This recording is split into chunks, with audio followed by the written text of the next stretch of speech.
കൂടെ ഉണ്ട്. സ്തോത്രം. പ്രതികൂലങ്ങളുടെ മുകളിൽ നിൽക്കുന്നവൻ, പ്രതികൂലങ്ങൾക്കൊന്നും ചെയ്യുവാൻ കഴിയാത്തവൻ, പ്രതികൂലങ്ങൾക്ക് ഇല്ലായ്മ പെടുത്തുവാൻ കഴിയാത്ത ഒരുവൻ എന്നോട് കൂടെ ഈ പകൽക്കാലം ഉണ്ട് എന്ന് വിശ്വസിക്കണം. നിന്റെ വിശ്വാസം അവന്റെ പക്കലായിരിക്കണം. അവൻ നിനക്ക് വേണ്ടി പ്രവർത്തിക്കുമെന്ന്, അവൻ നിനക്ക് വേണ്ടി വലിയ ഒരു കരുതൽ വെച്ചിട്ടുണ്ട് എന്നത് വിശ്വസിക്കണം. ഒരു തീരത്തേക്ക് നിന്നെ കൊണ്ടുപോവുകയാണ് എന്ന് വിശ്വസിക്കണം. Praise the Lord, hallelujah. യേശുവിന്റെ പടകിലുണ്ട്, യേശുവിന്റെ കൂടെയുണ്ട്. അവൻ വെള്ളത്തിന് മീതെ നടക്കുന്നവനാണ്. സ്തോത്രം.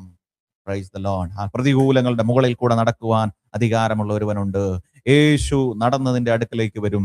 Praise the Lord, hallelujah. അതുകൊണ്ട് നിനക്കും അതിന് മുകളിൽ അതേ അധികാരം ഉറപ്പിക്കുവാൻ കഴിയും. സ്തോത്ര. സകല പ്രതികൂലങ്ങളുടെയും പ്രതിസന്ധികളുടെയും ബുദ്ധിമുട്ടുകളുടെ നിനക്ക് തരണം ചെയ്യുവാൻ കഴിയാത്ത ജീവിത സാഹചര്യങ്ങളുടെ മുകളിൽ ഈ പകൽക്കാലം കർത്താവ് നിനക്കൊരു അധികാരം തരികയാണ്. സ്തോത്രം. അവന്റെ അധികാരം നിന്നെ പക്കലേക്ക് നൽകുകയാണ്. സ്തോത്രം. ഈ ഭൂമിയിലുള്ള ഏതെങ്കിലും മനുഷ്യരുടെ